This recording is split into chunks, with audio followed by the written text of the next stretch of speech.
Welcome to The Explainer. Today, we're diving into a really provocative lecture from Professor Zhang Shuiqin, and it's one that challenges, well, pretty much everything about how we live, work, and shop in our modern world. All right, let's just jump right in with a pretty wild question.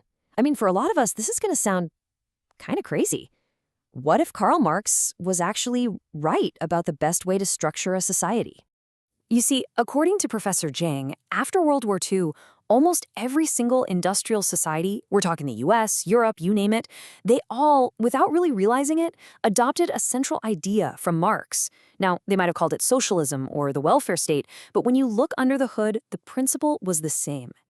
And that core idea, it was actually pretty simple. Make the worker the absolute heart of society. Now, why would you do that? Well, because workers create real, tangible value. They build things, they provide services. Speculative money, well, it just makes more money. So this whole system was built on the belief that the people who actually produce things should be the #1 priority. So what did this world, this worker-centered world, actually look like? Well, for a good few decades, think the 50s, 60s, and 70s, this philosophy really shaped the West. And many people now look back on it as a kind of golden age for the average person.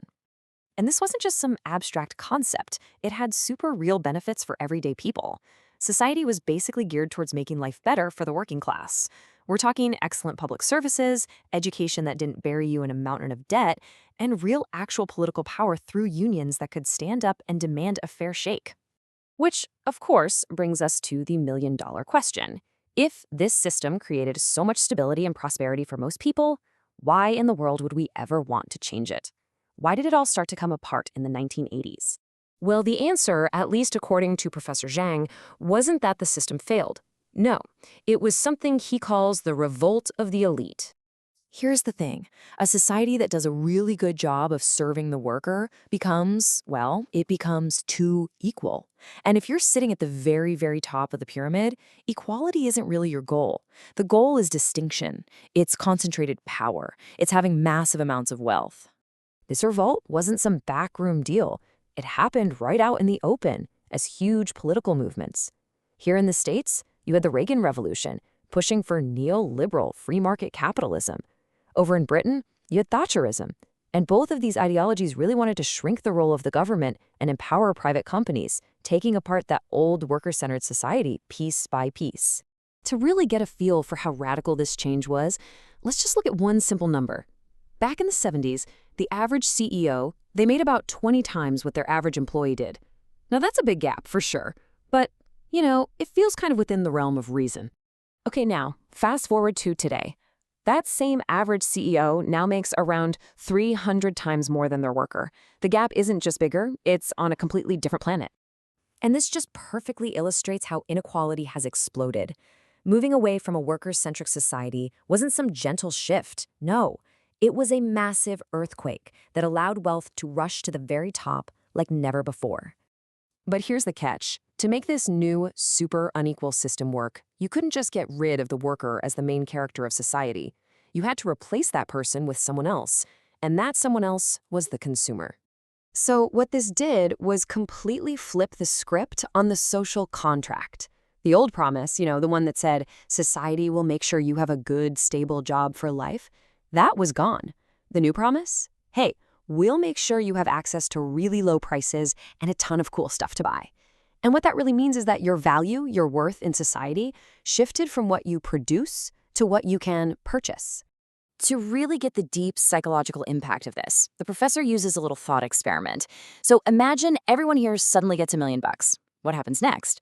First, you buy something awesome, right? Like a house. Then you absolutely have to post it online for everyone to see. Well, your neighbor sees it, and they can't be outdone, so they buy an even bigger house, and pretty soon everybody is borrowing more and more money just to keep up with each other. And that right there is what the professor calls the logic of consumerism. It turns our lives into this endless competition for status. We all become these separate individuals, kind of pitted against each other, getting deeper and deeper into debt.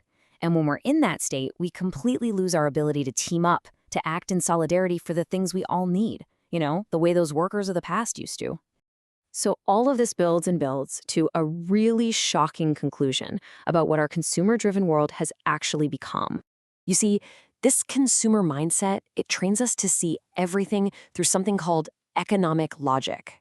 It's that moment when we start looking at the entire world, our friends, who we date, even our own self-worth, and we value it all based on money and capital.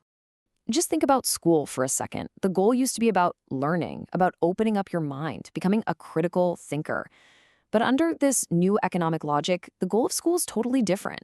It's just a tool, right? You get a good job so you can make money, so you can buy things, so you can post those things online to prove your status. It's not about growth. It's just a means to an end. And this line of thinking, it leads us right to the professor's final and most provocative thesis, that consumerism is, in his words, the perfection of slavery. Now, the word to focus on here is perfect. Think about it. A traditional slave knows they're a slave. They might dream of rebellion. But what if the system of control is one that you choose? What if you truly believe that your chains are just beautiful bracelets and you actually enjoy the competition they create? Well, you're never going to fight back.